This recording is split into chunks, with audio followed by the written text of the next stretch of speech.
सलाम, नमस्कार, सत श्री अकाल, Radhe Radhe. Welcome back to my YouTube channel love light tracker.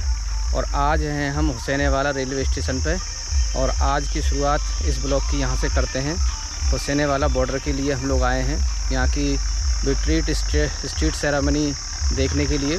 हुसैनेवाला Firozpur ज़िले में आता है और फ़िरोज़पुर ज़िला जो है सुल्तान फ़िरोज़ शाह तुगलक के द्वारा बसाया गया था, सतलुज नदी के किनारे। हुसैनेवाला बॉर्डर देखने के लिए आपको पहले फ़िरोज़पुर आना पड़ेगा और फ़िरोज़पुर से फिर आपको 10-15 किलोमीटर के लिए आपको हुसैनेवाला बॉर्डर के लिए आना पड़ेगा। और ये है अपना लास्ट स्टेशन जो कि बॉर्डर के नज़दीक पड़ता है और इसके आगे ट्रेन नहीं जाती हैं। ये लास्ट स्टेशन है हुसैनेवाला। और नॉर्दर्न रेलवे का डिवीज़न है।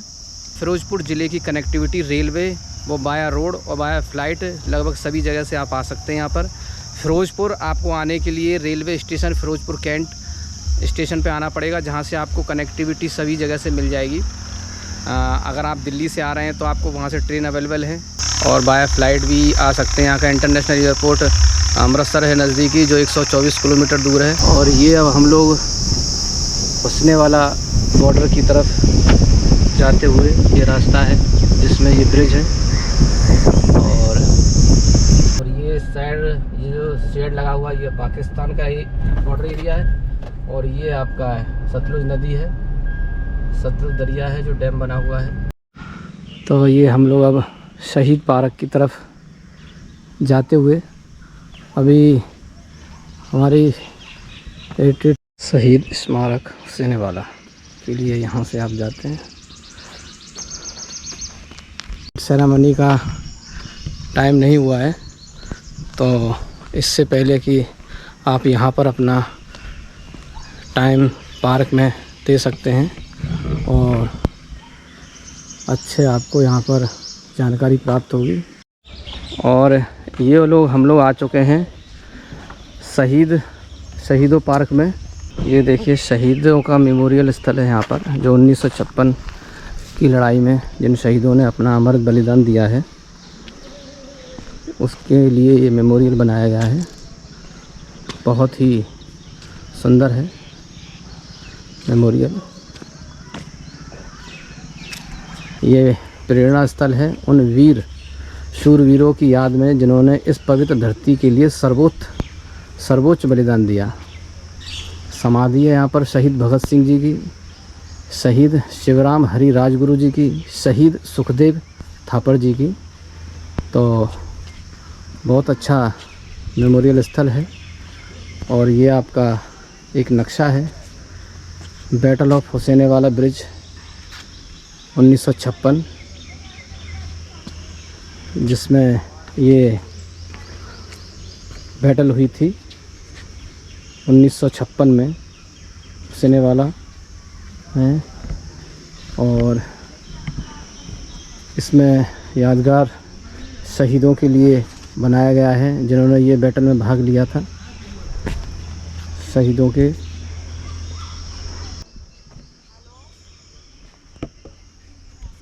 पटियाला वार मेमोरियल है जिसमें कि आपका बैटल ऑफ हुसैनपुर इंडो पाक वार 1971 के बारे में बताया गया है।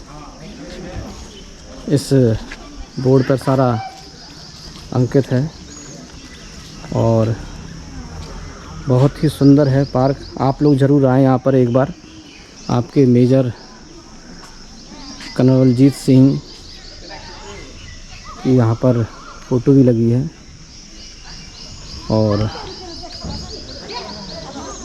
आपके मेजर SPS वरेश जी की भी यहाँ पर एक प्रतिमा लगी हुई है।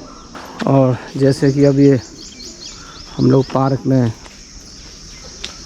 अंदर जाने के लिए ये रास्ता है, तो यहाँ पर आपको पार्क में जाना है। ये शहीदों की यादगार में बनाया गया पार्क है। देखने के लिए आपको काफ़ी कुछ मिलेगा। और शाम को 5:30 बजे और 5 बजे के आसपास यहाँ इंडो पाक इंटरनेशनल बॉर्डर पर बिटरेट स्ट्रीट सेरेमनी का भी आप आनंद ले सकते हैं। हमारे इतिहास के बारे में जानकारी आपको यहाँ से मिल सकती है। तो मैं आपसे यही कहूँगा कि एक बार आप ज़रूर यहाँ पर आएँ। ये देखिए हमारे शहीद सुखदेव जी, शहीद भगत सिंह जी, शहीद राजगुरु जी, जिन्होंने हमारे देश के लिए बलिदान दिया। और यहाँ पर एक ज्योत जल रही है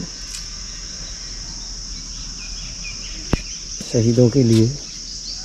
ये हम लोग समाधि स्थल की तरफ जाते हुए, यहाँ पर ये समाधि स्थल है, ये है समाधि स्थल जहाँ पर ये ज्योत जल रही है, समाधि स्थल। एक बार ज़रूर आप यहाँ का भ्रमण करें ताकि आपको जानकारी प्राप्त हो सके।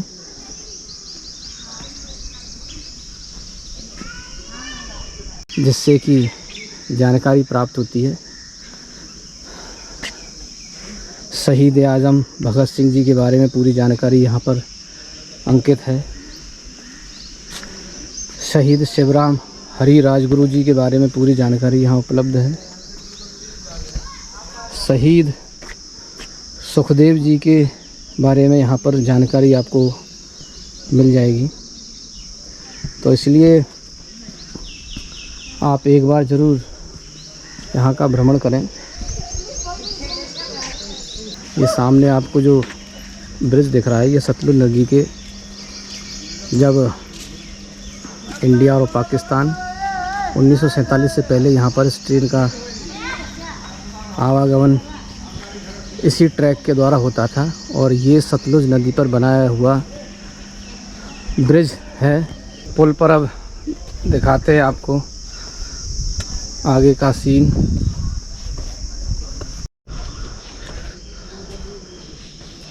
यही वो रेलवे का ब्रिज है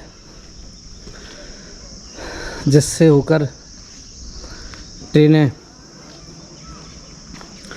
ये जो मैं सामने की तरफ दिखा रहा हूँ, ये इंडिया की तरफ से ट्रेनें आती थी इस रास्ते से।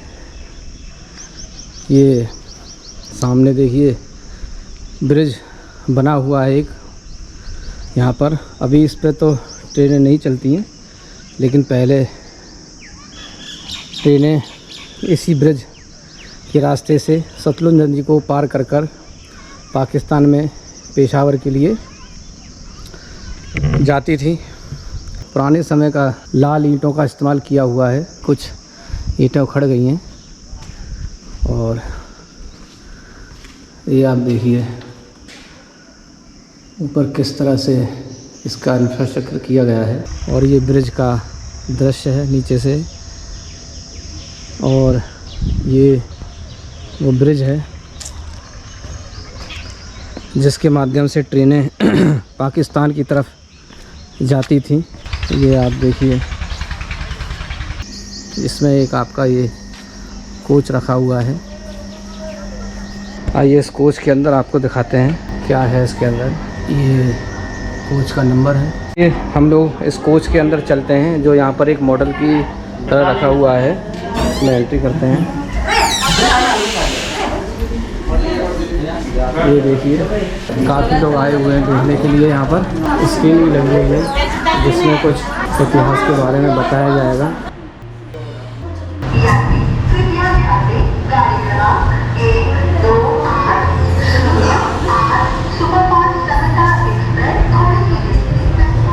नमस्कार, मैं मुसाफिर अक्सर आपको एक सैर पर ले जाता हूँ जहाँ के रास्ते खुद ब खुद अपनी कहानियां बयां करते हैं। अब इन रुकी हुई पटरियों को देखिए जिन्हें खुद किसी मंजिल की ख्वाहिश नहीं, पर न जाने कितने ही मुसाफिरों को उनकी मंजिल की गोद में छोड़ा। बचपन के किस्सों में चुप चुप करने वाली गाड़ी अब आवाज नहीं करती। वो कोयले की कालिक से गर्म होकर गुस्से में लाल लाल होकर दौड़ने वाली गाड़ी अब बिजली के झटकों के चटखारे लिए चलती रहती है। कभी सन 1843 में बरतानिया हुकूमत भारतीय रेलवे के लिए मनवाते हुए लॉर्ड डलहौजी ने कहाँ ये सोचा होगा कि ब्रिटिश राज की खिदमत और हिंदुस्तानियों पर सैनिक ताकत बढ़ाने के लिए बिछाई जा रही ये पटरियां एक दिन हिंदुस्तानियों की नब्ज की तरह काम करेंगी। पहले कभी व्यापार और सैनिक गतिविधियों के लिए इस्तेमाल होने वाली रेल धीरे धीरे आम हिंदुस्तानी की रोजमर्रा की जिंदगी का हिस्सा।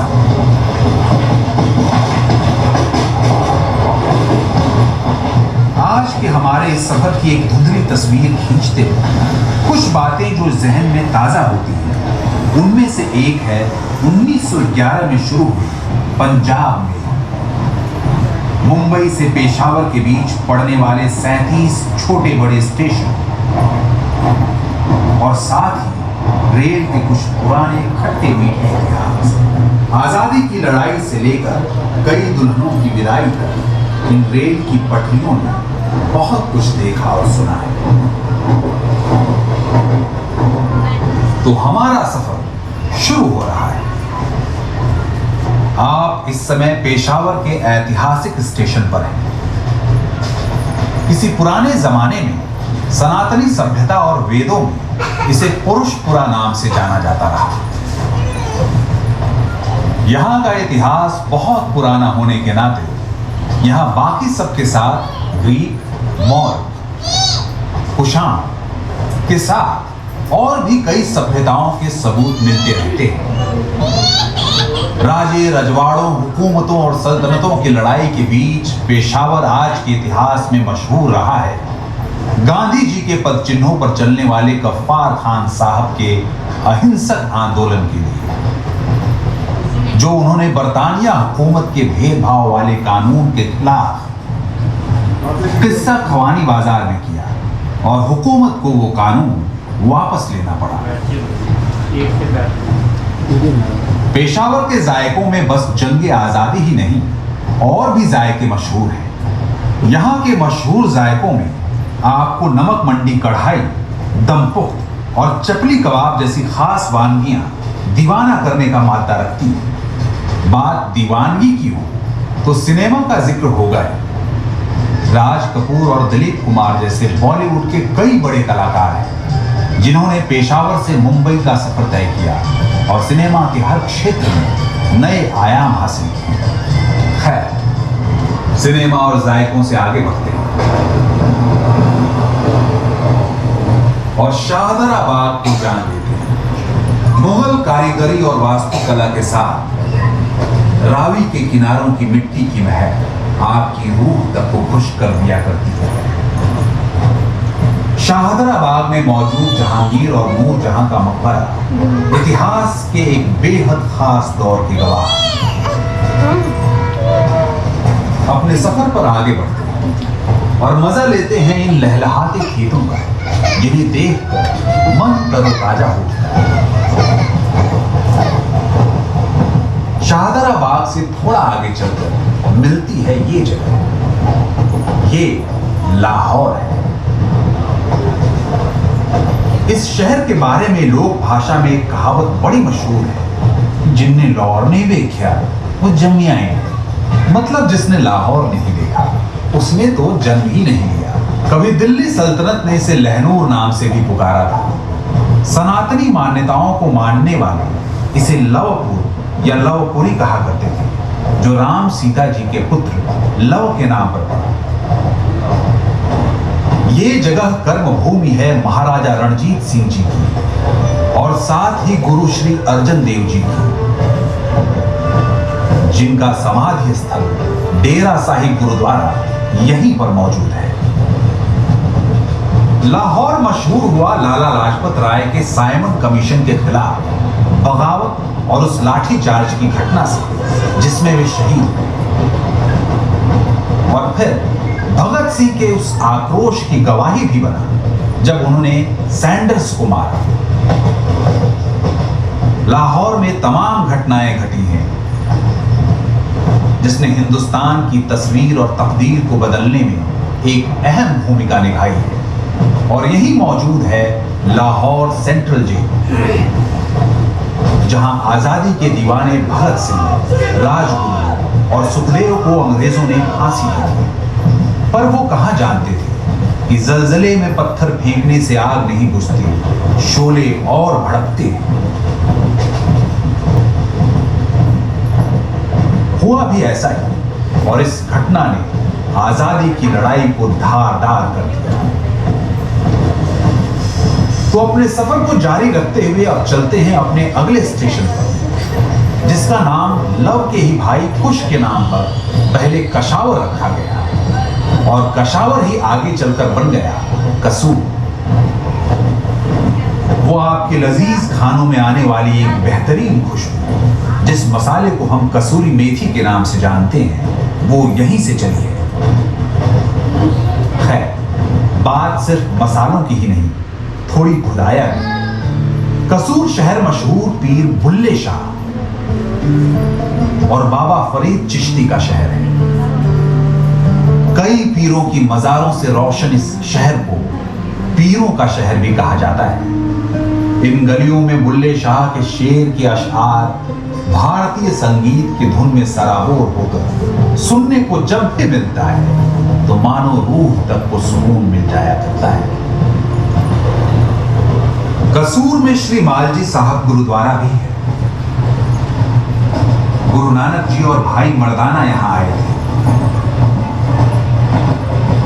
और जिस पेड़ के नीचे वे बैठे थे उसे माल कहा गया, जिसके बाद यहीं बने गुरुद्वारे का नाम रखा गया श्री मालजी साहब। सिख मान्यताओं के अनुसार गुरुद्वारे में अभी भी वो पेड़ है जहां गुरु नानक जी बैठे थे।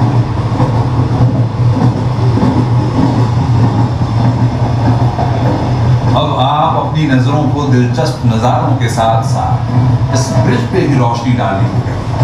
इसे कैसरे हिंद ब्रिज के नाम से जाना जाता है। सतलुज नदी के ऊपर से गुजरते इस ब्रिज का इतिहास यूं भी खास है क्योंकि कुछ वक्त के लिए इस पर पाकिस्तान का कब्जा रहा, पर 1971 की लड़ाई के बाद हिंदुस्तान ने इस पर वापस अपना परचम लहरा दिया। अब जब आप यहां से गुजर ही रहे हैं तो बता दें कि अब आप इस सफर के एक बेहद खास पड़ाव पर हैं और ये है पंजाब के फिरोजपुर में लगता एक गांव जिसे लोग हुसैनी वाला के नाम से जानते हैं। इसका नाम एक मुस्लिम पीर गुलाम हुसैनी वाला के नाम पर आबाद है। यहाँ की आबो हवा में भगत सिंह, राजगुरु और सुखदेव को याद करता हुआ शहीदी स्मारक है, पर आज यहाँ बनी समाधि अपने मुल्क की आजाद हवा में सांस लेते हुए मुस्कुराती है। और ये वही जमीन है जहां से क्रांतिकारी बटुकेश्वर दत्त की आखिरी विदाई। इस जमीन ने 65 और 71 के दर्द को भी बखूबी झेला है। इसके बिल्कुल बराबर से लगता हुआ बॉर्डर के उस तरफ एक गांव है जिसका नाम एक सिख फौजी सरदार बहादुर रिसलदार मेजर गांधा सिंह दत्त के नाम से बतौर गांधा सिंह वाला रोशन है। बात जब सन 65 की हो ही रही है तो उससे कुछ साल पहले की भी हो जानी चाहिए। दरअसल बात है सन 1961 की। बंटवारे के वक्त इस हुसैनी वाला को पाकिस्तान में शामिल किया गया था, पर 1961 में प्रधानमंत्री श्री जवाहरलाल नेहरू ने पाकिस्तान को 12 गांव देकर हुसैनी वाला को हिंदुस्तान में मिला दिया था। अब जब आप इस ऐतिहासिक जगह पर पहुंच गए हैं वो आपको बता दें, इस स्टेशन को साल में 2 बार खोला जाता है, 23 मार्च यानी शहीदी दिवस के दिन और 13 अप्रैल यानी बैसाखी के दिन। इस दौरान भारत पाकिस्तान अंतर्राष्ट्रीय हुसैनी वाला बॉर्डर पर विशाल मेला आयोजित किया जाता है।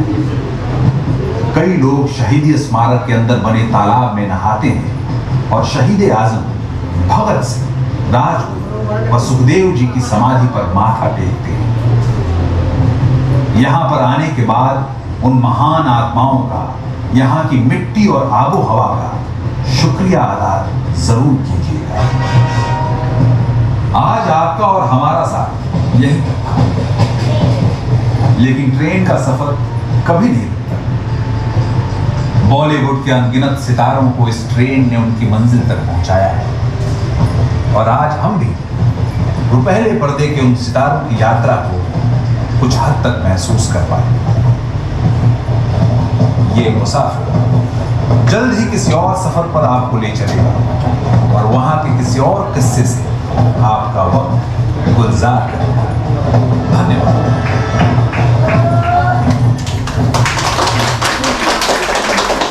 है आपका टाइमिंग मंथ वाइज, इसमें टाइमिंग दी है, इसी टाइम पर रिट्रीट। जैसा कि आप देख पा रहे हैं पीछे जो विंडो है वहाँ पर बुकिंग हो रही है। आपको अपना आधार कार्ड दिखाना पड़ेगा और वहाँ पर इस तरह से पर्ची बनेगी जिससे इस पर्ची से ही एंट्री होगी। जितने पर्सन हैं इस पर लिखे जाएंगे और आपका आधार कार्ड से आपकी एंट्री होगी। तो ये आपका यहाँ पर आने से आधा घंटे पहले इसका प्रोसेस चालू हो जाता है और इस गेट के थ्रू ही हम लोग आगे अंदर जाएंगे। आगे थोड़ी देर में सब लोग जाने वाले हैं सेरेमनी के लिए। गेट धीरे धीरे करके खुल रहा है। सभी लोग आते हुए सर के साथ और ये देखिए हमारे साथ आते हुए सब लोग। तो हम लोग की एंट्री सबसे पहले हुई है और ये सभी लोग आते हुए धीरे धीरे। और जैसे कि मैं आपको दिखा पा रहा हूँ यहाँ पर हमारे सभी धर्मों का सम्मान करते हुए सर्वधर्म स्थल है। यहाँ पर एक मंदिर भी है माता का और आप जस्ट मंदिर के सामने देखेंगे तो यहाँ पर बाबा की दरगाह भी है। और ये इंडिया का गेट है इधर और ये है सेल्फी पॉइंट जहाँ पर आप सेल्फी ले सकते हैं। इंडिया का पिलर ये लगा हुआ है। कार पार्किंग की परमिशन आपको मोगा एडमिनिस्ट्रेशन ऑफिस से लेनी पड़ती है, जिससे कि आप पहले से बुक करा लें और तो अपनी गाड़ी आप अंदर भी लेके आ सकते हैं। इस गेट से आप इंडिया की तरफ हैं और सामने उसमें दिख रहा होगा तो पाकिस्तान का गेट दिख रहा है। लेकिन अभी इस गेट से हम लोग एंट्री नहीं करते हैं। जो भी टूरिस्ट आते हैं तो ये डायरेक्ट एंट्री यहाँ से नहीं होती है। एंट्री के लिए ये रास्ता है, यहाँ से इस रास्ते के थ्रू और आप उधर बिल्डिंग है उसमें जा सकते हैं। जैसे कि आप देख रहे हैं सभी लोग इस रास्ते से जा रहे हैं। और यहाँ पर एक चीज़ बहुत ही सही है कि यहाँ पर काफ़ी स्पेस है। जितने भी टूरिस्ट यहाँ पर आते हैं उनके लिए काफ़ी स्पेस है, ताकि वो यहाँ पर अगर कुछ टाइम पहले आते हैं तो आराम से थोड़ा रिलैक्स हो सकते हैं बैठने के लिए। पहले से आप अगर आ गए हैं, क्योंकि लगभग आधा घंटे पहले एंट्री होती है, तो आप आके और आराम से यहाँ पर रेस्ट कर सकते हैं। ये सारी बैठने के लिए जगह है, पार्क भी है साथ में। और इधर ये वॉशरूम है, आप टॉयलेट वगैरह जा सकते हैं इसमें। और अभी हमारी एंट्री जहाँ पर मीटिंग स्ट्रीट सेरेमनी स्टार्ट होनी है वहाँ पर अभी एंट्री नहीं होगी। थोड़ा देर बाद यहाँ पर एंट्री होती है। सामने कैंटीन है और कैंटीन में आप कुछ भी खा सकते हैं और ये लोग यहाँ पर बैठकर आप रिफ्रेश हो सकते हैं। देखिए कितना अच्छा फाउंटेन है और बैठ सकते हैं, थोड़ा रिलैक्स हो सकते हैं। ये कैंटीन के सामने फाउंटेन है, बैठने के लिए काफ़ी स्पेस है, तो बहुत ही अच्छा है।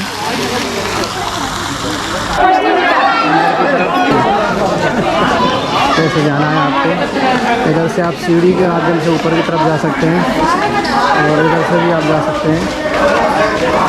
जैसे कि देख रहे हैं काफ़ी लोगों में जोश है।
वो अपने आप ही चल दिया, तो भिड़ गए ये दोनों।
बढ़िया, काफ़ी दूर से पर्यटक आए हैं। बहुत अच्छा प्रोग्राम रहा और बहुत बढ़िया रहा। आप देख रहे हैं जैसे कि ये जो गेट का नाम है ये दिया हुआ है पे शान Hind, foundation of stone of शान हिंद गेट, हुसैन वाला फिरोजपुर। ये गेट का है नाम है जो ये गेट ये हमारा इंडिया का गेट है। तो फ्रेंड्स, जब आप रिट्रीट सेरेमनी से होकर आते हैं हुसैन वाला बॉर्डर से, तो यहाँ पर लाइट एंड शो का प्रोग्राम किया जाता है, जो कि आप ज़रूर देखें। इस लाइट एंड साउंड प्रोग्राम में आपको अपने इतिहास के बारे में जानकारी मिलेगी और बहुत अच्छा प्रोग्राम है, इसको ज़रूर देखें।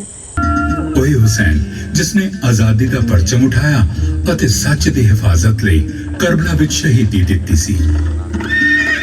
ਬੇਖੌਫ ਤਾਰੀਖ ਗਵਾਹ ਹੈ ਕਿ ਪੰਜ ਦਰਿਆਵਾਂ ਦੀ ਇਸ ਬਹਾਦਰ ਧਰਤੀ ਨੂੰ ਖੂਬ ਅਤਿਆਚਾਰ ਵੇਖੇ, ਲੜਾਈਆਂ ਲੜੀਆਂ ਅਤੇ ਆਜ਼ਾਦੀ ਦੀ ਭਾਵਨਾ ਨੂੰ ਜਿਉਂਦਾ ਰੱਖਿਆ। ਦੂਜੇ ਸ਼ਬਦਾਂ ਵਿੱਚ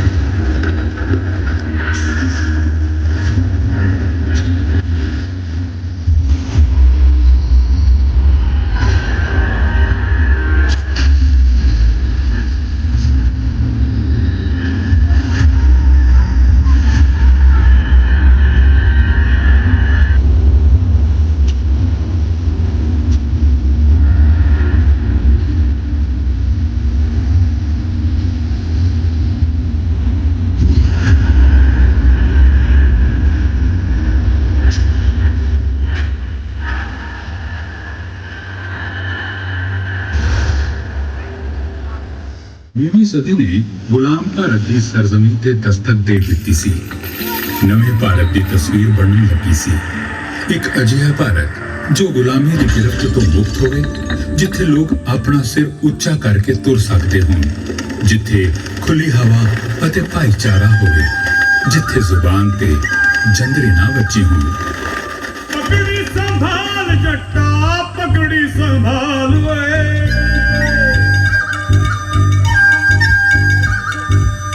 ਪਗੜੀ ਸੰਭਾਲ ਜੱਟਾ, ਪਗੜੀ ਸੰਭਾਲ ਵੇ, ਹੋਇਆ ਕੀ ਹਾਲ ਤੇਰਾ, ਹੋਇਆ ਕੀ ਹਾਲ ਵੇ।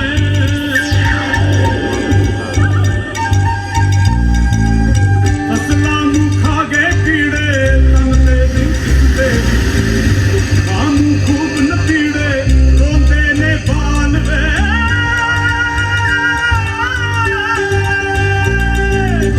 ਪਗੜੀ ਸੰਭਾਲ ਜੱਟਾ, ਪਗੜੀ ਸੰਭਾਲ ਵੇ, ਹੋਇਆ ਕੀ ਹਾਲ ਤੇਰਾ, ਹੋਇਆ ਕੀ ਹਾਲ ਵੇ।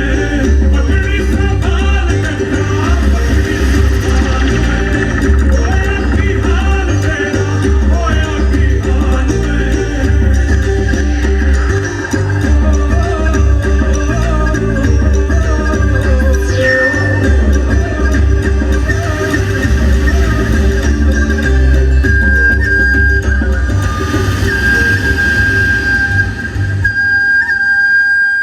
ਸਰਦਾਰ ਅਜੀਤ ਸਿੰਘ ਦੇ ਕਿਸਾਨੀ ਅੰਦੋਲਨ ਨੇ ਪੰਜਾਬ ਦੀ ਸੁੱਤੀ ਰੂਹ ਨੂੰ ਜਗਾ ਦਿੱਤਾ ਸੀ।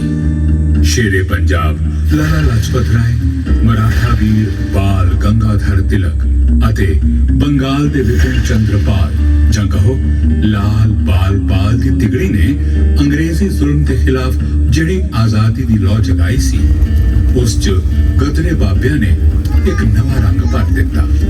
ਦੂਜੇ ਪਾਸੇ ਮੋਹਨਦਾਸ ਕਰਮਚੰਦ ਗਾਂਧੀ ਦੀ ਦਕਸ਼ਿਣ ਅਫਰੀਕੀ ਵਾਪਸੀ ਨੇ ਇਸ ਲੋ ਨੂੰ ਜਵਾਲਾ ਵਿੱਚ ਤਬਦੀਲ ਕਰ ਦਿੱਤਾ। ਘਬਰਾਈ ਹੋਈ ਬ੍ਰਿਟਿਸ਼ ਸਰਕਾਰ ਨੇ 1919 ਵਿੱਚ ਭਾਰਤ ਦੇ ਸਿਰ ਤੇ ਰੋਲਟ ਐਕਟ ਨਾਂ ਦਾ ਤਾਨਾਸ਼ਾਹੀ ਕਾਨੂੰਨ ਥੋਪ ਦਿੱਤਾ। ਇਸ ਕਾਨੂੰਨ ਦੇ ਖਿਲਾਫ ਮਹਾਤਮਾ ਗਾਂਧੀ ਨੇ ਸੱਤਿਆਗ੍ਰਹਿ ਦਾ ਨਾਰਾ ਬੁਲੰਦ ਕੀਤਾ। ਹਜ਼ਾਰਾਂ ਦੀ ਗਿਣਤੀ ਵਿੱਚ ਲੋਕ ਇਸ ਕਾਲੇ ਕਾਨੂੰਨ ਦੇ ਖਿਲਾਫ ਸੜਕਾਂ ਤੇ ਉਤਰ ਆਏ। 9 ਅਪ੍ਰੈਲ ਨੂੰ ਰਾਮਨਾਮੀ ਦਾ ਮੇਲਾ ਹਿੰਦੂ ਮੁਸਲਿਮ ਏਕਤਾ ਦੀ ਮਿਸਾਲ ਬਣ ਗਿਆ। ਹਿੰਦੂ ਮੁਸਲਿਮ ਏਕਤਾ ਦੇ ਨਾਰੇ ਲੋਕਾਂ ਵਿੱਚ ਜੋਸ਼ ਭਰ ਰਹੇ ਸਨ। ਪੰਜਾਬ 'ਚ ਮੁਖਾਲਫਤ ਦੀ ਬਾਗਡੋਰ ਡਾਕਟਰ ਸਤਿਆਪਾਲ ਅਤੇ ਡਾਕਟਰ ਸੈਫੂਦੀਨ ਕਿਚ ਨੂੰ ਸੰਭਾਲ ਰਹੇ ਸਨ। ਉਹਨਾਂ ਨੂੰ ਗ੍ਰਿਫਤਾਰ ਕਰ ਧਰਮਸ਼ਾਲਾ ਭੇਜ ਦਿੱਤਾ ਗਿਆ।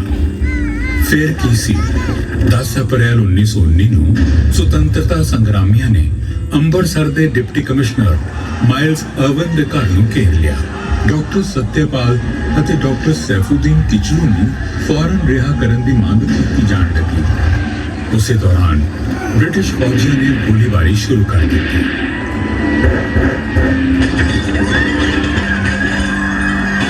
ਗੋਲੀ ਚੱਲਣ ਕਾਰਨ ਬੁਖਲਾਈ ਭੀੜ ਨੇ ਬ੍ਰਿਟਿਸ਼ ਬੈਰਕਾਂ ਤੇ ਹਮਲਾ ਬੋਲ ਦਿੱਤਾ। ਜੋ ਵੀ ਅੰਗਰੇਜ਼ ਸਾਹਮਣੇ ਪਿਆ ਉਹ ਮਾਰਿਆ ਗਿਆ। ਤਾਰ ਦੇ ਖੰਭਿਆਂ ਨੂੰ ਪੁੱਟ ਦਿੱਤਾ ਗਿਆ। ਸਰਕਾਰੀ ਇਮਾਰਤਾਂ ਨੂੰ ਅੱਗ ਲਾ ਦਿੱਤੀ ਗਈ।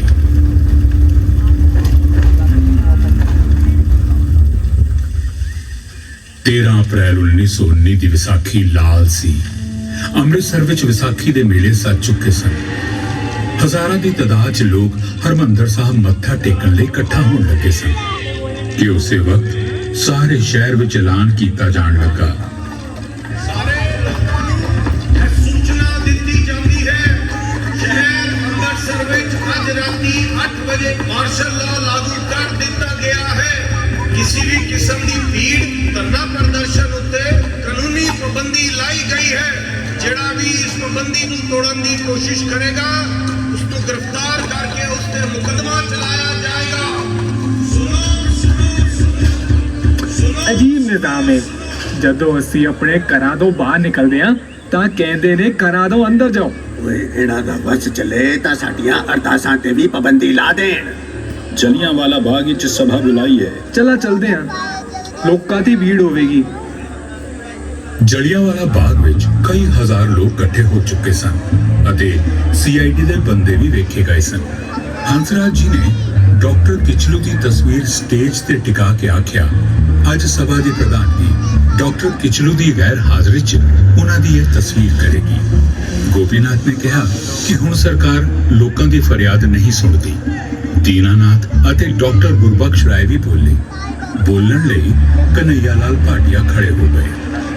ਭਰਾਵੋ ਮੇਰੇ ਵੀਰੋ, ਤੁਹਾਡੀ ਆਜ਼ਾਦੀ ਨੂੰ ਵੀ ਕੋਈ ਹੱਥਕੜੀਆਂ ਪਾਈਆਂ ਗਈਆਂ ਨੇ ਜਿਨ੍ਹਾਂ ਵਿੱਚ ਸੈਫੂਦੀਨ ਕਿਚਲੂ ਤੇ ਡਾਕਟਰ ਸਤਿਆਪਾਲ ਨੂੰ ਜਕੜਿਆ ਗਿਆ ਹੈ।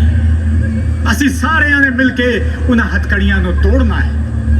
ਕਨਈਆ ਲਾਲ ਆਪਣੀ ਸਪੀਚ ਦੇ ਹੀ ਰਹੇ ਸਨ ਕਿ ਇਸੇ ਦੌਰਾਨ ਜਨਰਲ ਡਾਇਰ ਨੇ ਆਪਣੀ ਪੁਲਿਸ ਫੋਰਸ ਨਾਲ ਦਾਖਲ ਹੋ ਕੇ ਮੇਨ ਗੇਟ ਬੰਦ ਕਰਵਾ ਦਿੱਤਾ। ਲੋਕਾਂ ਵਿੱਚ ਬੇਚੈਨੀ ਅਤੇ ਖੌਫ ਦੀ ਲਹਿਰ ਦੌੜ ਗਈ। ਕਨਈਆ ਲਾਲ ਆਪਣਾ ਬੋਲਣਾ ਜਾਰੀ ਰੱਖਦੇ ਰਹੇ।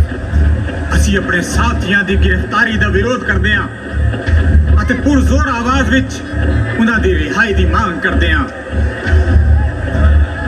Take the position, ਜਵਾਨ। ਜਿੱਥੇ ਬੈਠੇ ਹੋ ਉੱਥੇ ਬੈਠੇ ਰਹੋ। ਮੈਂ ਕਹਿ ਰਿਹਾ ਜਿੱਥੇ ਬੈਠੇ ਹੋ ਉੱਥੇ ਬੈਠੇ ਰਹੋ। ਉੱਠਣ ਦੀ ਲੋੜ ਨਹੀਂ ਹੈ। ਜਵਾਨ ਫਾਇਰ ਕਰੇਗਾ। ਫਾਇਰ।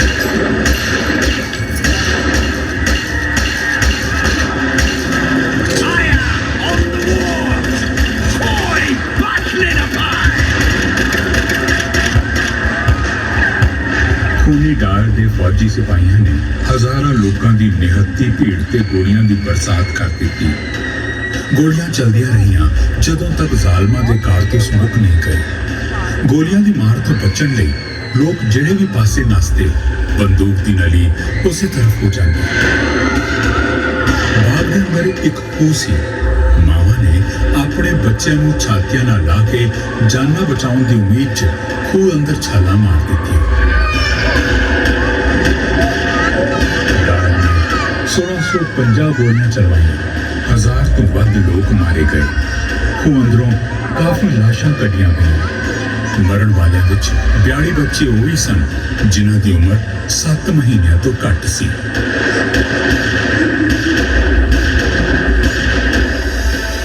ਮੈਂ ਲਾਇਲਪੁਰ ਜ਼ਿਲ੍ਹੇ ਦਾ ਇੱਕ 12 ਸਾਲ ਦਾ ਬੱਚਾ ਜਲਿਆਂਵਾਲਾ ਬਾਗ ਦੀ ਲਹੂ ਨਾਲ ਤਪਦੀ ਧਰਤੀ ਉੱਤੇ ਖੜਾ ਵੇਖਿਆ। ਉਸਨੇ ਗਰਮ ਲਹੂ ਨਾਲ ਭਿੱਜੀ ਮਿੱਟੀ ਨੂੰ ਆਪਣੇ ਹੱਥਾਂ ਵਿੱਚ ਲਿਆ। ਉਸ ਦੀ ਹਥੇਲੀ ਮੁੱਠੀ ਬਣ ਗਈ। ਲਹੂ 'ਚ ਜਜ਼ਬ ਮਿੱਟੀ ਨੇ ਉਸ ਦਾ ਨਾਂ ਲਿਆ, ਭਗਤ ਸਿੰਘ।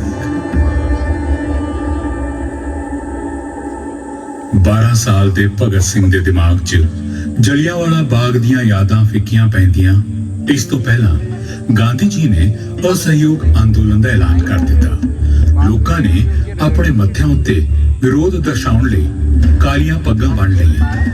ਭਗਤ ਸਿੰਘ ਨੇ ਵੀ ਕਾਲੀ ਪੱਗ ਬੰਨ੍ਹ ਲਈ ਅਤੇ ਆਪਣੇ ਉਸਤਾਦ ਕਰਤਾਰ ਸਿੰਘ ਸਰਾਭਾ ਦੀ ਤਸਵੀਰ ਨੂੰ ਹਿੱਕ ਲਾ ਕੇ ਆਪਣੀ ਛੋਟੀ ਭੈਣ ਅਮਰ ਕੌਰ ਨਾਲ ਗੁਰਮੁਖੀ ਪੜ੍ਹਨੀ ਸ਼ੁਰੂ ਕਰ ਦਿੱਤੀ। ਵੀਰੇ, ਇਹ ਤੇਰੀ ਜੇਬ ਵਿੱਚ ਕਿਸ ਦੀ ਤਸਵੀਰ ਹੁੰਦੀ ਹੈ? ये मेरा भरा है, मेरा साथी है, सराबे दा करतार सिंह। ये तो मेरा गुरु है हमरो। अच्छा, ओ लुधियाने वाला। लुधियाने वाला भी अते भारत वाला भी। ਉਹੀ 19 ਸਾਲਾਂ ਦਾ ਕਰਤਾਰ ਜਿਨੇ ਭਾਰਤ ਮਾਤਾ ਦੀ ਜੈ ਬੋਲੀ ਅਤੇ ਫਾਂਸੀ ਦੇ ਫੰਦੇ ਨੂੰ ਚੁੰਮਿਆ, ਬਾਰ-ਬਾਰ ਜਨਮ ਲੈਣ ਲਈ। ਹੁਣ ਸਮਝ ਵਿੱਚ ਆ ਗਏ। ਕਰਤਾਰ ਸਿੰਘ ਨੂੰ ਆਪਣਾ ਆਦਰਸ਼ ਮੰਨਣ ਵਾਲਾ ਬੰਗਾ ਪਿੰਡ ਲਾਇਲਪੁਰ ਦਾ ਭਗਤ ਸਿੰਘ ਲਾਹੌਰ ਦੇ ਡੀਏਵੀ ਸਕੂਲ ਵਿੱਚ ਪੜ੍ਹਦਿਆਂ ਵੱਡਾ ਹੋਣ ਲੱਗਾ। ਸਵਾਮੀ ਦਇਆਨੰਦ ਸਰਸਵਤੀ ਅਤੇ ਸਵਾਮੀ ਵਿਵੇਕਾਨੰਦ ਦੇ ਵਿਚਾਰ ਉਸ ਦੇ ਮਨ 'ਚ ਗੂੰਜਦੇ। ਅੱਖਾਂ ਅੱਗੇ ਇਨਕਲਾਬੀ ਚਾਚਾ ਅਜੀਤ ਸਿੰਘ ਅਤੇ ਸ਼ਹੀਦ ਚਾਚਾ ਸਵਰਨ ਸਿੰਘ ਦੀ ਤਸਵੀਰ ਜਾਗ ਪੈਂਦੀ ਅਤੇ ਕਦੀ ਮਹਾਤਮਾ ਗਾਂਧੀ ਦੀ ਅਹਿੰਸਾ ਦੀ ਤਾਕਤ ਉਸ ਨੂੰ ਆਪਣੇ ਵੱਲ ਖਿੱਚ ਰਹੀ ਸੀ। ਇਸੇ ਦੌਰਾਨ 5 ਫਰਵਰੀ 1922 ਨੂੰ ਚੌਰੀ ਚੌਰਾ ਵਿਖੇ ਇੱਕ ਘਟਨਾ ਵਾਪਰ ਗਈ। ਪੁਲਿਸ ਨੇ ਨਿਹੱਥੇ ਪ੍ਰਦਰਸ਼ਨਕਾਰੀਆਂ ਤੇ ਗੋਲੀਆਂ ਚਲਾ ਦਿੱਤੀਆਂ। ਗੁੱਸੇ 'ਚ ਆਏ ਲੋਕਾਂ ਨੇ ਚੌਰੀ ਚੌਰਾ ਦੇ ਥਾਣੇ ਦਾ ਘਿਰਾਵ ਕਰਕੇ ਅੱਗ ਲਾ ਦਿੱਤੀ। ਥਾਣੇ ਵਿੱਚ ਜਿੰਨੇ ਵੀ ਪੁਲਿਸ ਕਰਮੀ ਸਨ ਮਾਰੇ ਗਏ।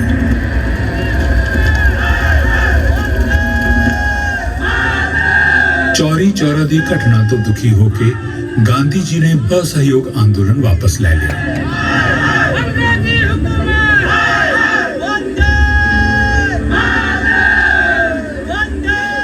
ਭਗਵਤੀ ਚਰਨ ਵੋਹਰਾ ਅਤੇ ਸੁਖਦੇਵ ਥਾਪਰ ਵਰਗੇ ਸਾਥੀਆਂ ਨਾਲ ਲਾਹੌਰ ਦੇ ਨੈਸ਼ਨਲ ਕਾਲਜ ਵਿੱਚ ਭਗਤ ਸਿੰਘ ਦੇ ਇਨਕਲਾਬੀ ਵਿਚਾਰ ਹੋਰ ਮਜ਼ਬੂਤ ਹੋਣ ਲੱਗੇ। ਭਗਤ ਸਿੰਘ ਦੇ ਬਦਲਦੇ ਤੇਵਰ ਵੇਖ ਉਹਨਾਂ ਦਾ ਪਰਿਵਾਰ ਫਿਕਰਮੰਦ ਹੋ ਗਿਆ। ਭਗਤ ਸਿੰਘ ਦੇ ਵਿਆਹ ਦੀ ਗੱਲ ਸ਼ੁਰੂ ਹੋ ਗਈ। ਬਚਨ ਦਾ ਕੋਈ ਰਾਹ ਨਾ ਵੇਖ ਭਗਤ ਸਿੰਘ ਨੇ ਆਪਣੇ ਪਿਤਾ ਨੂੰ ਇੱਕ ਖੱਤ ਲਿਖਿਆ ਅਤੇ ਵਤਨ ਦੀ ਖਿਦਮਤ ਲਈ ਨਿਕਲ ਪਏ। पूज्य पिताजी नमस्ते। मेरी जिंदगी मकसद आला मतलब आज़ादी हिंद दे असूलों लिए वक्फ हो चुकी है। इसलिए मेरी जिंदगी विच आराम अते संसारक इच्छा की कोई कशिश नहीं है। तुहानू उम्मीद है कि तुसी मैनू माफ़ कर दोगे। तुहाडा ताबेदार भगत सिंह। ਭਗਤ ਸਿੰਘ ਲਾਹੌਰ ਤੋਂ ਕਾਨਪੁਰ ਆ ਗਏ ਅਤੇ ਗਣੇਸ਼ ਸ਼ੰਕਰ ਵਿਦਿਆਰਥੀ ਦੇ ਕ੍ਰਾਂਤੀ ਰਜਿੰਦਰ ਲਹਿਰੀ ਨੇ ਚੇਨ ਖਿੱਚ ਕੇ ਗੱਡੀ ਰੋਕ ਲਈ। ਗੋਲੀ ਚੱਲਦਿਆਂ ਹੀ ਹਫੜਾ ਦਫੜੀ ਮਚ ਗਈ। ਤੁਸੀਂ ਲੋਕ ਡਰੋ ਨਹੀਂ, ਅਸੀਂ ਕਿਸੇ ਨੂੰ ਕੁਝ ਨਹੀਂ ਕਵਾਂਗੇ। ਸਾਡਾ ਮਕਸਦ ਸਰਕਾਰੀ ਖਜ਼ਾਨੇ ਨੂੰ ਲੁੱਟਣਾ ਹੈ, ਆਪਣੇ ਭਰਾਵਾਂ ਨੂੰ ਮਾਰਨਾ ਨਹੀਂ। ਬਕਸੇ ਦਾ ਚੰਦਰਾ ਟੁੱਟ ਨਹੀਂ ਰਿਹਾ ਸੀ। ਚੰਦਰ ਸ਼ੇਖਰ ਆਜ਼ਾਦ ਨੇ ਆਪਣੇ ਮੌਜ਼ਰ ਦਾ ਢਿੱਡ ਜੰਦਰੇ ਤੇ ਖਾਲੀ ਕਰ ਦਿੱਤਾ। ਵੇਖਦੇ ਵੇਖਦੇ ਇਨਕਲਾਬੀ ਖਜ਼ਾਨਾ ਲੁੱਟ ਕੇ ਨੱਸ ਗਏ। ਅੰਗਰੇਜ਼ੀ ਮਹਿਕਮੇ ਵਿੱਚ ਹਫੜਾ ਦਫੜੀ ਪੈ ਗਈ। ਚੰਦਰ ਸ਼ੇਖਰ ਆਜ਼ਾਦ ਅਤੇ ਮੁਕੰਦੀ ਲਾਲ ਨੂੰ ਛੱਡ ਕੇ ਹਿੰਦੁਸਤਾਨ ਰਿਪਬਲਿਕਨ ਪਾਰਟੀ ਦੀ ਪਹਿਲੀ ਲਾਈਨ ਦੇ ਸਾਰੇ ਬੰਦੇ ਫੜੇ ਗਏ। ਆਜ਼ਾਦੀ ਦੀ ਅਧੂਰੀ ਕਸਕ ਲੈ ਕੇ ਭਗਤ ਸਿੰਘ ਲਾਹੌਰ ਵਾਪਸ ਪਰਤ ਆਏ ਅਤੇ ਲਾਹੌਰ 'ਚ ਨੌਜਵਾਨਾਂ ਦੇ ਕ੍ਰਾਂਤੀਕਾਰੀ ਜਥੇ ਨੌਜਵਾਨ ਭਾਰਤ ਸਭਾ ਦੀ ਸਥਾਪਨਾ ਕੀਤੀ। ਫਿਰ ਸੋਹਣ ਸਿੰਘ ਜੋਸ਼ ਦੇ ਅਖਬਾਰ ਕੀਰਤੀ ਵਿੱਚ ਸ਼ਾਮਲ ਹੋ ਕੇ ਵਿਦਰੋਹੀ ਨਾਂ ਹੇਠ ਲੇਖ ਲਿਖਣੇ ਸ਼ੁਰੂ ਕਰ ਦਿੱਤੇ। ਲਹੂ ਵਿੱਚ ਦੱਬੀ ਚੰਗਾਰੀ ਲਫ਼ਜ਼ ਬਣ ਕੇ ਕੀਰਤੀ ਦੇ ਪੰਨਿਆਂ ਤੇ ਮੱਗਣ ਲੱਗੀ। 17 ਦਸੰਬਰ 1927 ਨੂੰ ਕਾਕੋਰੀ ਕਾਂਡ ਦੇ ਵੀਰ ਰਜਿੰਦਰ ਨਾਥ ਲਹਿਰੀ ਨੂੰ ਗੋਂਡਾ ਜੇਲ੍ਹ ਵਿੱਚ ਫਾਂਸੀ ਦਿੱਤੀ ਗਈ। 19 ਦਸੰਬਰ 1927 ਦੇ ਦਿਨ ਰਾਮ ਪ੍ਰਸਾਦ ਬਿਸਮਿਲ ਨੂੰ ਗੋਰਖਪੁਰ ਜੇਲ੍ਹ, ਅਸ਼ਫਾਕੁੱਲਾ ਖਾਨ ਨੂੰ ਫੈਜ਼ਾਬਾਦ ਜੇਲ੍ਹ। ਫਾਂਸੀ ਦੇ ਫੰਦੇ ਵੱਲ ਜਾਂਦੇ ਹੋਏ ਬਿਸਮਿਲ ਨੇ ਆਵਾਜ਼ ਲਗਾਈ। ਮੋਤੀਲਾਲ ਨਹਿਰੂ, ਮਦਨ ਮੋਹਨ ਮਾਲਵੀਆ ਦੇ ਨਾਲ ਸਾਈਮਨ ਕਮਿਸ਼ਨ ਵਾਲਾ ਜੌਨ ਸਾਈਮਨ ਵੀ ਉੱਥੇ ਹੀ ਬੈਠਾ ਸੀ। ਸਪੀਕਰ ਵਿਠਲ ਭਾਈ ਪਟੇਲ ਵੋਟਾਂ ਦੀ ਗਿਣਤੀ ਦਰਸਾਉਣ ਲਈ ਅਜੇ ਖੜੇ ਹੋਏ ਹੀ ਸਨ ਕਿ ਇੱਕ ਜ਼ੋਰਦਾਰ ਧਮਾਕਾ ਹੋਇਆ। ਅਸੈਂਬਲੀ ਹਾਲ ਧੂਏ ਨਾਲ ਭਰ ਗਿਆ ਅਤੇ ਬਾਲਕਨੀ ਤੋਂ ਆਵਾਜ਼ ਗੂੰਜੀ, ਇਨਕਲਾਬ ਜ਼ਿੰਦਾਬਾਦ, ਸਾਮਰਾਜਵਾਦ ਖਤਮ ਹੋ, ਡਾਊਨ ਵਿਦ ਇੰਪੀਰੀਅਲਿਜ਼ਮ, ਦੁਨੀਆ ਦੇ ਮਜ਼ਦੂਰੋ ਇੱਕ ਹੋ। ਭੋਲੇ ਲੋਕਾਂ ਨੂੰ ਸੁਣਾਉਣ ਲਈ ਧਮਾਕੇ ਦੀ ਲੋੜ ਹੁੰਦੀ ਹੈ। ਅਸੀਂ ਇਸ ਵਿਦੇਸ਼ੀ ਹਕੂਮਤ ਨੂੰ ਦੱਸ ਦੇਣਾ ਚਾਹੁੰਦੇ ਹਾਂ ਕਿ ਅਸੀਂ ਉਸ ਦੇ ਜ਼ਾਲਮ ਕਾਨੂੰਨ ਅਤੇ ਲਾਲਾ ਲਾਜਪਤ ਰਾਏ ਦੇ ਕਤਲ ਦੇ ਖਿਲਾਫ ਇਹ ਕਦਮ ਚੁੱਕਿਆ ਹੈ। ਅਸੀਂ ਇਨਸਾਨੀ ਜ਼ਿੰਦਗੀ ਨੂੰ ਪਾਕ ਸਮਝਦੇ ਹਾਂ। ਅਸੀਂ ਇੱਕ ਅਜਿਹੀ ਦੁਨੀਆ ਵਿੱਚ ਯਕੀਨ ਰੱਖਦੇ ਹਾਂ ਜਿੱਥੇ ਇਨਸਾਨ ਲਈ ਅਮਨ, ਚੈਨ ਅਤੇ ਆਜ਼ਾਦੀ ਹੋਵੇ। ਸਾਨੂੰ ਇਨਸਾਨ ਦਾ ਲਹੂ ਵਹਾਉਣ ਵਿੱਚ ਖੁਸ਼ੀ ਨਹੀਂ ਮਿਲਦੀ, ਪਰ ਇਨਸਾਨ ਵੱਲੋਂ ਇਨਸਾਨ ਤੇ ਕੀਤੇ ਜ਼ੁਲਮ ਨੂੰ ਖਤਮ ਕਰਨ ਲਈ ਇਨਕਲਾਬ ਦੇ ਰਸਤੇ ਤੇ ਕਈ ਵਾਰ ਖੂਨ ਵਹਾਉਣ ਦੀ ਲੋੜ ਪੈ ਹੀ ਜਾਂਦੀ ਹੈ। ਇਨਕਲਾਬ ਜ਼ਿੰਦਾਬਾਦ। ਅਸੈਂਬਲੀ ਹਾਲ ਖਾਲੀ ਹੋ ਗਿਆ, ਪਰ ਭਗਤ ਸਿੰਘ ਅਤੇ ਬਟੁਕੇਸ਼ਵਰ ਦੱਤ ਨੱਸੇ ਨਹੀਂ, ਉੱਥੇ ਹੀ ਖੜੇ ਰਹੇ ਅਤੇ ਬੋਲੀ ਹਕੂਮਤ ਨੂੰ ਆਪਣੀ ਗੱਲ ਸੁਣਾਉਂਦੇ ਹੋਏ गिरफ्तार हो। और आज का ब्लॉग मैं यही ख़त्म करता हूँ। जय हिंद, जय भारत।